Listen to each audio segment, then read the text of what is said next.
The senior advisor at the Foundation for Defense of Democracies, Rich Goldberg, joins me now. All right, Rich, tell me, please, is this deal happening today? It could, depending on what the terms are. I imagine the president doesn't want to go back to the old MOU that we saw a few weeks ago, in which the Iranians get upfront relief, and once they get that relief, they go back on their word. They could be opening fire, trying to renegotiate, deny inspections, deny dismantlement of their nuclear program. And so the most important thing for the president right now is to look at the ledger, his side of the ledger and their side of the ledger. If he's getting enough oil through the Strait of Hormuz with military escort, and the blockade is creating enough chaos inside their system, that's a hand he should continue to play to make sure he doesn't end up back in a broken MOU and coming back to military operations just a couple of weeks later. It seems like we've moved to economic warfare. That's the stretch. That's the policy at the moment. And we're downplaying military warfare. You see it that way? To some extent. I mean, that really started, I think, once we wrapped up the major military operations of Operation Epic Fury. We did, do incredible damage to their nuclear program, to their ballistic missile production capabilities, their industrial base, inflicted $500 billion of damage into their economy.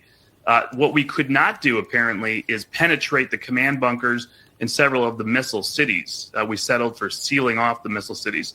So they dug out under cover of ceasefire, and that's why they have the capability to keep attacking the Strait of Hormuz. Now, what we did do under cover of ceasefire is move through a blockade and also Project Freedom to use our military to get more oil out of the Strait of Hormuz. Right now, even as you see ships getting targeted, there's about 5 million barrels per day still getting out of Strait of Hormuz with our assistance. If the president got that up to 10 million barrels per day while keeping the blockade on, he would basically have the Iranians at checkmate. What do you make of this report that we're running out of weapons?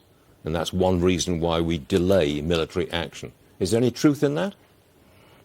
I think that we closely monitor all of our stockpiles across different munitions.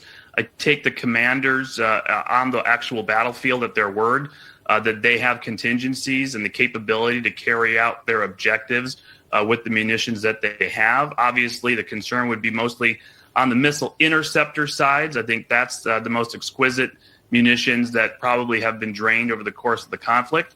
So you would rely on your offensive military capability. With a lot of munitions we still do have to, again, seal off those missile cities as quickly as possible and use dynamic targeting to hit launchers as they're coming. But, of course, there's going to be misleading reports here. What's a stockpile that's assigned just to the Central Command region versus a global stockpile, different uses of different munitions. In general, if you're concerned about munition stockpiles, back the president's $1.5 trillion proposal and make a major military increase in spending and expand our defense industrial base. That's the answer long term. All right, Rich, we'll leave it right there. We're still waiting on a deal today. Let's see what happens. Rich Goldberg, thanks very much.